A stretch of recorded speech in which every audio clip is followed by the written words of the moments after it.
Hello, ladies and gentlemen. My name is Mallory Jacks. I am the owner of Sacred Spaces Doula Care, and I'm currently working on leading women's circles as well as starting a one-on-one coaching and group coaching program based on empowering women and encouraging them in their potent potential to lead, guide, and heal themselves and becoming autonomous. So today I am in my favorite little park, Sparky Park in Austin, Texas. You can probably hear the birds chirping really loudly in the background. And today I wanted to share with you kind of about my journey of how I became a doula. I'm a birth and postpartum doula. I support families before, during, and after the birthing process, depending on what their needs are. And it's been a long journey. I realize in reflecting on this that there's a lot of things that happened in my life from a young age that kind of led me to this path. So you can read more about that beginning stages of this journey on my most recent blog post, which I will put a link to below. But I really wanted to share with you today about my work with plant medicine and ayahuasca in particular, and how it encouraged and helped me, and how my experience with the medicine and my work with the medicine encouraged and supported me in making this big decision to become a doula, and kind of why I do what I do.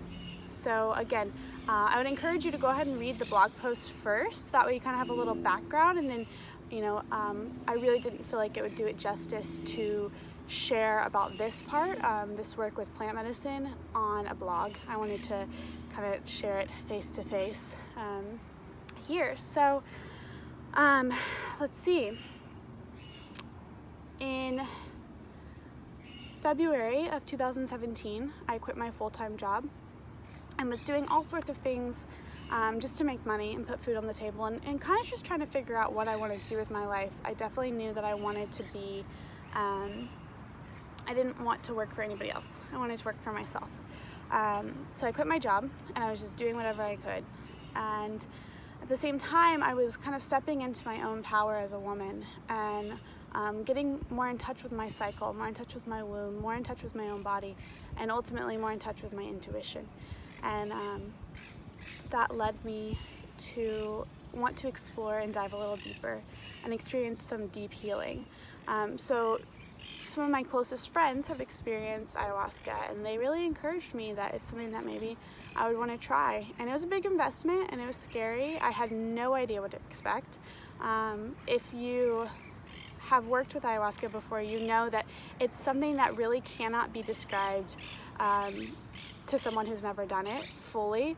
It's something that there really are very few words to describe this experience. So that being said, maybe keep an open mind as you hear this this next part of my story. So I believe it was in September. So I had kind of decided that I wanted to be a doula, but I was like, I'm gonna go on this retreat and really see what happens with the medicine and see if it's really something that I want to do with my life. So I decided, but I hadn't put a deposit down for my doula training yet. I was gonna wait till after this retreat. So in September, I traveled to my retreat, and it was a 3-day retreat. We were gonna be doing 3 ceremonies, and 2 of them would be at night, and then 1 of them was gonna be during the day. So I won't go into too much detail about the first one. It was a light evening. It was an introduction to the work with the medicine. And I just remember sitting there in my place, it was very late at night, and being like, what the heck is going on? I could feel myself slipping into almost a different realm, and I was resistant, and I was like, this is terrifying. Is this a cult? What is happening to me? I started seeing a little bit of visuals, but I didn't really go super deep. I think it was a really good introduction for me. And it was scary, and the next night I knew was going to be a deep night of healing, and I was like, oh gosh, I I don't know if I want to do this again. And I shared that with one of the supporters, or the supporters of my teacher, and he said, you know, lean into that darkness, lean into that scary place. And I was reminded of something that I learned at a Vipassana retreat, which is anicca, which stands for impermanence. Nothing's going to last forever. So I knew going into this ceremony, no matter how scary it was going to be for me, it was not going to last forever. So I went into the ceremony, and the medicine came on pretty quickly, and I laid down and I started tossing and turning on the ground. My teacher started playing the gong, which was very intense. A lot of sound healing was happening, and it took me deep into the medicine very quickly. And I honestly felt like I was being burned at the stake. I felt like I was being persecuted. Really felt connected to the priestesses of Avalon, and to the witches, and to the healers and the nurses who were persecuted. And I was so terrified. And I'm not sure if I said this out loud or not, but I remember thinking or saying out loud, "Help me." And somebody came over, my friend Jim came over, he was supporting that night, and he sat with me. And we scooted back into my corner of the room, and I just started bawling, like sobbing, sobs I had never sobbed before. I'd never cried so intensely in my life. And I remember chanting to myself, or actually it was out loud because everybody told me they heard me. I was saying anicca, anicca, anicca, anicca, anicca, just reminding myself that this scary time that I'm going through is not going to last forever. So I had some really profound parts of that second ceremony at the very beginning, where I had flashbacks to my childhood, and I remember sitting in. I went to therapy at a very young age and was on antidepressants and anti-anxiety medicine, and I remember being at my therapist's office and being so alone, and I was just so in the ceremony. I was so sad. I was bawling, and I was so angry that nobody was there with me. And I went through a lot of emotions in those next hour or so of thinking, having compassion for myself, being angry that I was put into that situation, having compassion for my parents for doing that for me, for doing the best that they could. And yeah, I won't go into too much detail there. There's a lot that unfolded at the beginning of that night, but moving into kind of what felt like the second part of the night, I had no concept of time. My mentor, this was, you know, the second night that I had met her, but she's kind of turned into a mentor of mine, and I've worked with her. Her name's Kristen. She came over and sat with me, and she just encouraged me and started touching me and asked if she could touch my heart. And I felt like she was touching me here, and I felt like her fingers were shooting through my heart, out the back of me into the ground. And it felt really healing to have a woman there with me. And then she started touching my belly, and she told me to breathe into my womb. And I was crying, and I was smiling, and I was laughing, and I was dancing, laying there as well. And I was breathing into my room, and I was really sitting with that. And I just finished reading Ina May Gaskin's book, which was really powerful, amazing introduction to birthwork for me. And I remember I started chanting Ina May's name.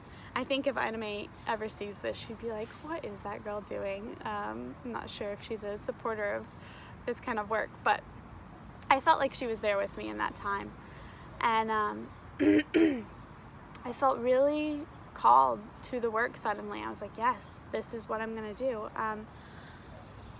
What I know about birth is that in any situation, in the medical practice of birth, in the midwifery, in the free birth movement, there is always an opportunity for trauma, and it might happen because this birth, this time, is not just a woman pushing a baby out of her body. It is a time for a woman to transform from a maiden to a mother, and it's this huge transformational experience. And it's also this journey of this spirit, this new human transitioning into this realm, into this earth. And that can be traumatic, that can be scary for everybody involved. And I just heard, like, you are a light, you get to be a light. And so I immediately felt called to the work, in that when I'm in the birthing space with a family, before birth, during and after, whether I'm working with somebody postpartum or I'm in the midst of, you know, a hospital birth or home birth or a birthing center birth, I get to be a light, and I get to be a soft place for them to land, for the baby to land into this realm, and for mother to land into her new role as mother. And that is profound, and I am honored. I was bawling, feeling so honored to be invited by Spirit, by Goddess, by myself, to support birthing families during this huge transitional time, and to hopefully, if I can be a part of lessening that trauma, making that birthing experience as soft and seamless and comfortable as possible, hopefully lessen the trauma for the mother and for the birthing persons and for the family and for that infant, so they have that much less trauma in their life, so that they can go out and be amazing humans. I don't know a lot about my birthing experience. I know that I was born by cesarean, and that was beautiful, and I'm so grateful for my parents for bringing me into the world. But I know that I have some attachment issues from that, and cesarean births you don't have to have that attachment issue. What I'm saying is there doesn't have to be that trauma, and I truly believe that that is what I'm called to do, is to lessen that trauma as much as possible, and to be a light in this world, not just for the birthing families, but for women and men, to hopefully be a soft, nurturing place for anybody. I noticed that my work as a doula isn't just with birthing families. I'm a nurturer, I'm a caregiver, and I don't have to, but I tend to want to be a doula for everybody. One thing that I have to remember is to be a doula for myself, to take care of myself so that I can go out and be the best doula and be the best caregiver that I can. But I really am so grateful for that experience of working with ayahuasca and having that huge realization that I felt like was deep in my womb, deep in my heart, deeply ingrained in my body, underneath my muscles and my fascia. And like I said, if you go back and read what I wrote in my blog post, you'll see that things lined up from an early age, that yes, this is something that you could be doing, and I consistently like pushed it off and said, oh, maybe one day, maybe when I have kids. But going back to that anicca, that impermanence, like nothing lasts forever, right? No second lasts forever. All we have is this moment. And so I thought, all I have is this moment. If I'm gonna do this, it's time. The time is now. Because I want to be a part of the change. I'm not against the medical model of care. I think that there's a place for it. And I love supporting families in hospitals, out of hospitals, with OBs, with midwives. But what am I saying? I truly feel called to support whatever birth that people choose, and to support their decision, and be a soft place for them to land, no matter where they are on their journey. So I think I'll be sharing more about my experience with ayahuasca. I've worked with the medicine more since that second ceremony, and it's been a really transformational, life-changing part of my life, and it feels very important to share. I think that I do a good job of sharing it in person, but I think that I'd like to reach a couple more people in that way. And it's also very scary to share that I work with this medicine, knowing that clients are going to see these videos, potential clients are going to see these videos, and it may scare them, and they're like, what is this girl doing? But it's such a huge part of my life that I can't not share about it. I can't not let people know the impact that it's had on my life, and that it continues to have on my life. So I guess that's that. I feel like I missed some parts, but feel free to post any questions you have, or if anybody wants to meet and get together, I can also post the link for one-on-one coffee dates. Anybody in Austin or anybody traveling through Austin, and I'd love to share about my experiences more in person. Yeah, I hope you have a blessed day. Many blessings.